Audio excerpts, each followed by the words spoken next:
Now the question is, what do I need to do to secure scholarship in Canada? Because I've been following, and I checked some I checked the request for either TOEFL or GRE. There's all these English international proficiency certificate or courses, as the case may be.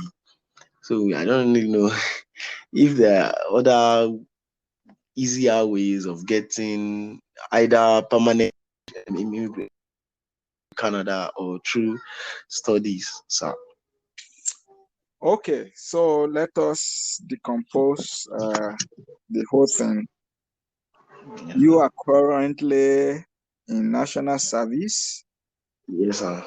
And you are almost completing your service. Yes, sir. You want to come to Canada to study. Yeah, exactly, sir. And you are looking for scholarship. Yes, sir. And you said you've checked some requirements of admission, and Yes. you are saying that they require TOEFL or GRE. Yes, sir.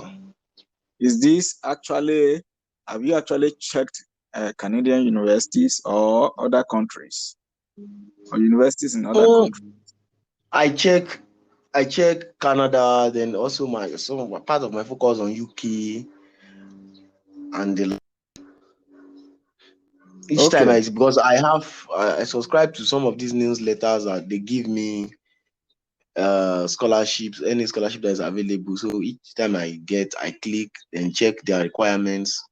Most of them are not really favoring me in terms of all those English proficiency courses.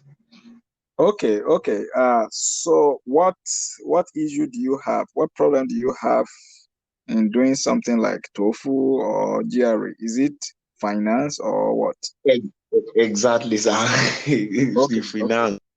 Okay. Yeah, I get it. Yes,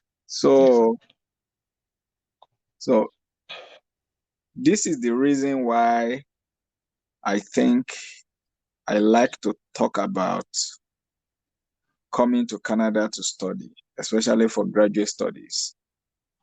yes, sir. So because in Canada, there are so many universities and so many programs where you don't need any of those exams. Wow. You don't need TOEFL, you don't need GRE. Okay? Yes, sir. I know that in the US, probably if you're looking for scholarship, you would need GRE. So, but in Canada, yeah, those exams like GRE, they are recommended but are not required.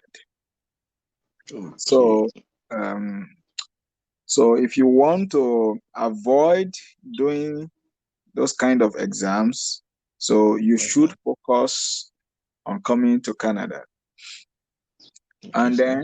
then you have to do more work in actually looking for schools in Canada and the requirements. Okay. Okay. Yes, sir. So to get scholarship in Canada, so there are many ways you can fund your studies in Canada. One Okay, sir. way you can fund your studies in Canada is to actually come through what we call a funded program. So in Canada, you can either do a research-based program or a course-based program. So a research-based program is where you do few courses and you have a large component of research. Okay? Wow. Yes, So sir. most of those programs will be funded by partly by the professors under which you're working and the Yes, sir. university. So it's actually a good option. And another way you can fund your studies is actually apply for funding from external institutions. So there are scholarship bodies, okay, that offer scholarships for people to go and study abroad or in many countries. So you may want to look at that. So, but my specialty and then my experience is with coming to Canada to come and study through a research program.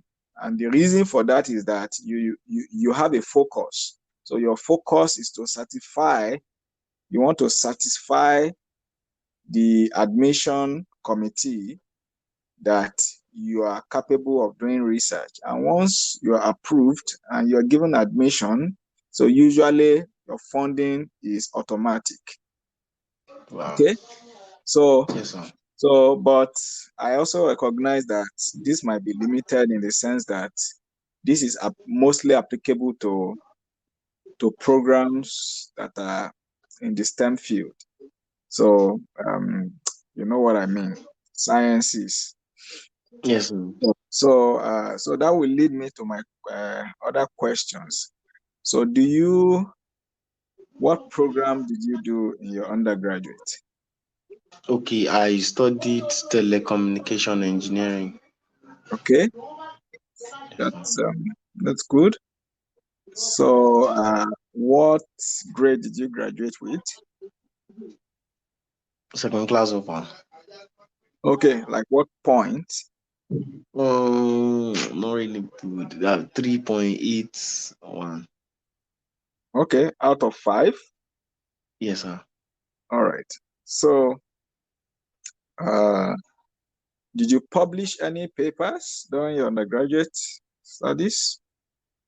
No, I didn't publish. I didn't publish my project. My project would have been the best opportunity.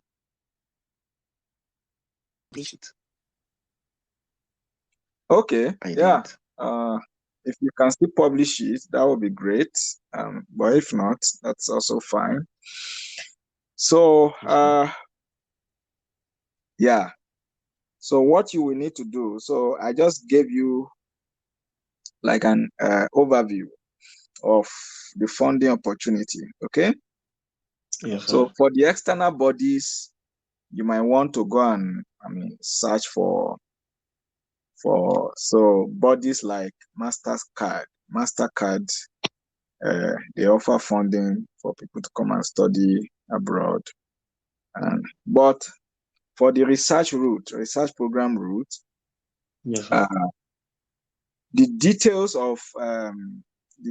of what you need to do, I can send to you and in a post that I composed. Okay, Okay, sir. so you will need to read that post. So it's like an email, Okay. somewhat comprehensive email. So it gives you a deeper overview of what you need to do. So and it involves trying to get yourself admission into a research program. So like I told you, once you are able to do that, then your funding is automatic. Okay? Yeah. Yes, sir. So it starts by you actually going to research about universities in Canada that offer your program. Okay? Yes, sir. Yes, So sir. you have to check the universities and you have to look at courses that they offer, programs that they offer that you can apply to that fits your background. Okay? Yes, sir. Yeah. So and when you do that, you are going to, and this is not a day job, you are going to Good job. Yes, actually sir. spend a considerable amount of time to do Yes, this. sir. So what you want to do is you want to narrow down to like 7 to 10 universities. Okay. Yes, sir. And then in these universities, you start. So the universities in Canada, we have websites that are full of information. Each professor has his own website. They are full of information. So the research that they are conducting, all of these things. So in each of these universities, in each of these 10 universities, you want to be looking for professors that align with your interest. Okay? Okay, sir. Okay. So multiple Yes, professors in multiple universities. All right. So yes, sir. you want to also select some of the professors that you will actually be contacting.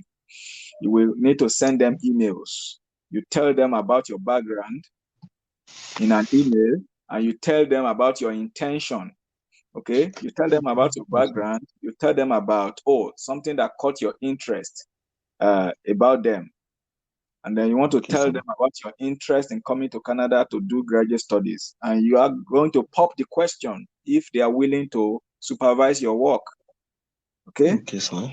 and then you are Yes, going sir. to be sending them some supporting documents like your transcripts. Okay, Okay, sir. yeah. So after that, um, you need to start preparing your application. You need to get the required documents. You need to apply for your transcripts. That is one of the biggest hurdles for people coming from Nigeria because it can take a lot of time to get your transcripts. So you need to contact your university and get your transcripts. So you need to prepare your application. So usually you are going to write some essays. Some we call it statement of purpose. So you need to market yourself. You need to say to the person at the other side why you are the Best person. you are the person, why they should choose you among all Yes, other yes, sir. people that are applying. So why you are the best candidate. Okay, so you need to write a statement of purpose. So all of this is in the email that I'm going to send, is in the write-up that I'm going to forward to you. Okay, Yes, sir. Yes, sir. yeah. So, and then you need to prepare an application and actually submit applications. And this is a good time to start the process. If you want to come to Canada next year, September, this is this time to start preparing your application. By October, the forms will be out, and you want to submit as soon as possible. Okay. Yes, sir. So yeah. So and all you wait for, and you need to. I said you need to submit a lot of applications. So Yes, depending sir. on your financial ability, so the more the better. Okay. Many people are Yes, also sir. applying, so you don't want to submit one application and go and sit down. So you need to submit multiple applications, if Yes, sir. possible, 5, 6, 7, 8, 9, 10. The more, the better. That's the game. Okay, Thank you. and Yes, then sir. you hope that you get one. All you need is one successful application. Okay, Yes, sir. so that's basically what you need as an overview. So I want you to read this write up. Okay, sir. Try to digest the whole process, and Yes, then sir. when you have this whole idea of what you need to do, then we can start talking about specifics. Like when you start, okay, which university should you actually submit the application? Which professors should you choose? How how is the email supposed to be structured? What should you put in your email? And then your application, your SOP, and all of that. So we can go to the specifics, but try to get an overview now of All right, sir. what you will need to do. Okay. Yes, sir. So Thank you very this much. is just one way to fund your studies. Okay, sir. There are other ways. Like I told you. So you can turn to scholarship bodies for scholarship, but they are usually very, very competitive. You know that. Yes, So sir. yeah. All right. Thank you Any very other much, sir. question? So Right? Yes, you can communicate. You can send me an email. I will try as much as possible to respond. Or better Okay, still, sir. if you actually want us to talk, you can book another time for us to Okay, discuss. Okay. no problem, sir. That would be nice, sir. Yeah. All right, thank you very much, sir. All right, my pleasure. Yes, sir. Yeah, bye.